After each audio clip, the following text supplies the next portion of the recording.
પુલાશ્રમ એટલે પ્રકૃતિનું મૂર્તિમાન તાંડવ નૃત્ય જોવા મળે. ઘડીકમાં ઠંડા પવનો, ઘડીકમાં ધોધમાર વરસાદ, ઘડીકમાં હાડ ગાડી નાખે એવી કડકડતી ઠંડીનો અનુભવ થાય અને ક્યારેક સૂર્યના પ્રખર તાપનો અનુભવ થાય. આવા વિષમ વાતાવરણની વચ્ચે પ્રભુ પુલાશ્રમ ઋષભદેવ ભગવાનના પુત્ર ભરતજીની તપોસ્થલી. ગંડકી નદી ચક્રાકારે વહી રહી છે અને ત્યાં ગંડકી નદીમાં સ્નાન કરી મુક્તિનાથ ભગવાન ભગવત્પાદ રામાનુજાચાર્યે એ મુક્તિનાથ ભગવાનનું જે અર્ચા વિગ્રહ એમનું સ્થાપન કર્યું છે. પણ આ શાલિગ્રામ ક્ષેત્ર જે ભગવાનનું અર્ચા વિગ્રહ બિરાજમાન છે એની જે શિલા એ ગંડકીના આદિ શાલિગ્રામ તરીકે ઓળખવામાં આવે છે. આદિ શાલિગ્રામ તરીકે ઓળખવામાં આવે છે અને એ શાલિગ્રામ શિલા ઉપર જ ભગવાન અર્ચા વિગ્રહ રૂપે બિરાજમાન છે. આ મુક્તિનાથની અંદર રહી ભગવાન તપને કરતા તપસ્વીઓને એક સાચા તપનો બોધ આપવા માટે ભગવાને ત્યાં તપની આરાધના, તપસ્યા કરવાનો સંકલ્પ કર્યો છે. એની અંદર પણ ભરતજીના આખ્યાનની સાથે બદ્રિકાશ્રમથી મહારાજ ઘણા બધા જે મુક્તો ત્યાં ધામમાં રહ્યા થકા તપ કરતા હોય એવું તપ, અને એ તપનો આ દેહરૂપી નગરમાંથી એ બ્રહ્મ ભાવને પામી અને જે મસ્તાના થઈને પુરંજનનું આખ્યાન જે નારદજીએ પ્રાચીન બરીશ રાજાને કઈ સંભળાવેલું છે એ પુરંજન આખ્યાન 5 અધ્યાયની કથા છે. શ્રીમદ ભાગવતના 4th સ્કંદમાં આવે છે. અને આ પુરંજન આખ્યાનની કથાનું શ્રવણ કરતા અને ભક્તો અંતરમાં વિચારે પુરંજનના આખ્યાનને, પુરંજનનું આખ્યાન એ મહારાજ આપણને બોધ આપે છે. બુદ્ધિ અધ્યાત્મ માર્ગની અંદર જ્યારે ભગવાનના માર્ગમાં આપણે ડગ માંડીએ ને ત્યારે ભક્તો બુદ્ધિને એક બાજુ કુરાણે મૂકી હૃદયના દ્વાર ખુલી અને પરમાનંદની અનુભૂતિ કરવા માટે આ દેહથી ભિન્ન થઈ આત્માને અસંગી સમજી નિર્ગુણ શુદ્ધ નિર્વિકારી અને એવા અવિનાશી માની અને ભગવાનની આરાધના કરવા માટે પ્રભુ જ્યારે તત્પર થયા છે.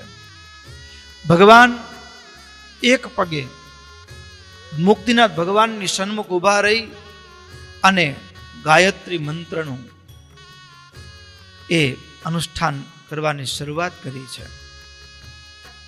ગાયત્રી મંત્રનો જાપ કરે. પ્રતિદિન 3 વખત એ ગંડકીમાં સ્નાન કરી મુક્તિનાથ ભગવાનનું પૂજન ફળફૂલ આદિથી પ્રાપ્ત ફળફૂલ આદિથી પૂજન કરી અને એના પ્રસાદ રૂપે જે ફળફૂલ પ્રાપ્ત થયા હોય એને એ જ કેવળ પ્રસાદના રૂપમાં ગ્રહણ કરી અને દિવસ નિર્ગમન કરે. આવી રીતે જ્યારે કઠોર તપસ્યા ભગવાને, હજી તો નાની અમથી ઉંમર છે, નાની ઉંમરમાં બટુક વેશમાં ભગવાનને જોઈ ત્યાં સ્થાનમાં તપ કરી રહેલા જે તપસ્વીઓ હતા બધાના મુખમાંથી અરરાટી નીકળી જાય. આ બ્રહ્મચારી જેવું તપ આપણાથી ન થાય. આ બ્રહ્મચારી જેવું તપ આપણાથી ન થાય. કેવું દુષ્કર તપ કરે છે. કોણ જાણે કોણ હશે, કોણ જાણે કોણ હશે. નાની ઉંમર છે. જેમ પ્રહલાદજી નાની ઉંમર હતી તો પ્રહલાદ તો નહીં હોય ને. ધ્રુવજી 5 વર્ષની ઉંમરમાં જે તપ કરવા માટે નીકળ્યા, સાક્ષાત ધ્રુવ તો નહીં હોય ને. અરે શંકર પુત્ર કાર્તિક તો નહીં હોય ને. અલગ અલગ ભાવમાં યોગીઓના મનમાં પ્રશ્નો થાય. દત્તાત્રેય હશે, સાક્ષાત ઋષભદેવ હશે, કોણ હશે? હાડ ગાડી નાખે એવી કડકડતી ઠંડીમાં કેવળ કૌપિનભર વિહાર કરનારા એ વર્ણિરાજને જોઈ અને યોગીઓના મનમાં અનેકવિધ પ્રશ્નોની હારમાળાઓ સર્જાઈ છે. અને મૂર્તિ, ભગવાનની મૂર્તિ, ભગવાનને જુએ ને હૈયામાં ટાઢક વળી જાય. આ યોગી કોઈ અદ્ભુત આવ્યા, જોતા તે હૈયું હિશ રે. આ યોગી કોઈ અદ્ભુત આવ્યા, શાંત મૂર્તિ અતિ સુખકારી, દુર્લભ દર્શન દીશ રે.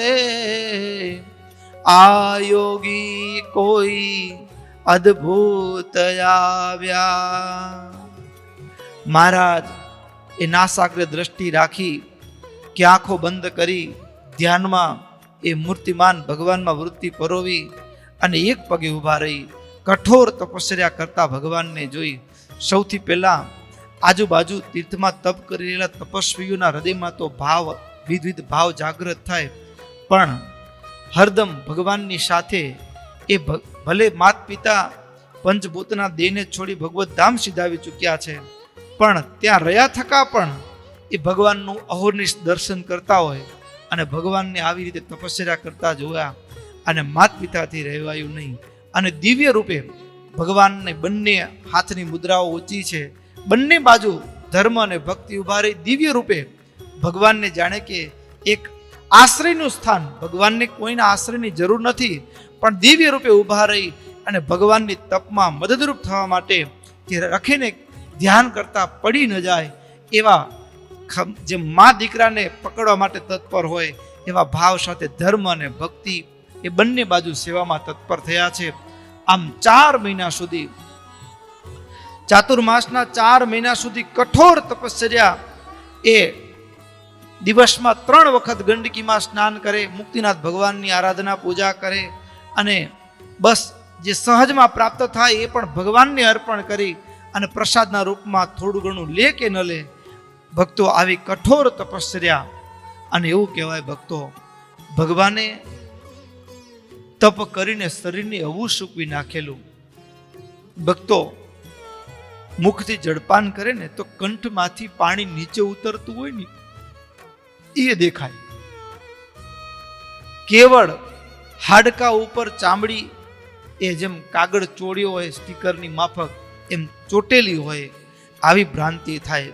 આવું શરીર સૂકવી નાખેલું અને આવી કઠોર તપસ્યા કરતા જોઈ અને ભક્તો બરાબર પ્રબોધની એકાદશી, કારતક સુદ એકાદશીનો દિવસ અને ભક્તો એ પ્રાતઃકાળનો સૂર્ય ધીમે ધીમે ધીમે એ ઉદય થવાની તૈયારી થાય. પણ એ ભુવન ભાસ્કર, એ ગાયત્રી મંત્રના અધિષ્ઠાતા દેવ એટલે સૂર્યનારાયણ ભગવાન મૂર્તિમાન આકાશમાં એ એક રૂપે તો ત્યાં બિરાજમાન છે, એ સમગ્ર ભૂમંડળ ઉપર પ્રકાશ પ્રસાવી રહ્યા છે, પણ બીજા રૂપે મૂર્તિમાન સૂર્યનારાયણ ભગવાન એ વર્ણિના વેશમાં રહેલા, યોગીના વેશમાં રહેલા યોગેશ્વરની સામે સૂર્યનારાયણ ભગવાન એ પ્રગટ થયા છે. જ્યારે સૂર્યનારાયણ ભગવાન પ્રગટ થયા છે ત્યારે એ સૂર્યનારાયણ ભગવાનને સન્મુખ જોઈ અને વર્ણિરાજ હાથ જોડી અને સૂર્યનારાયણ ભગવાનને પ્રાર્થના કરે છે.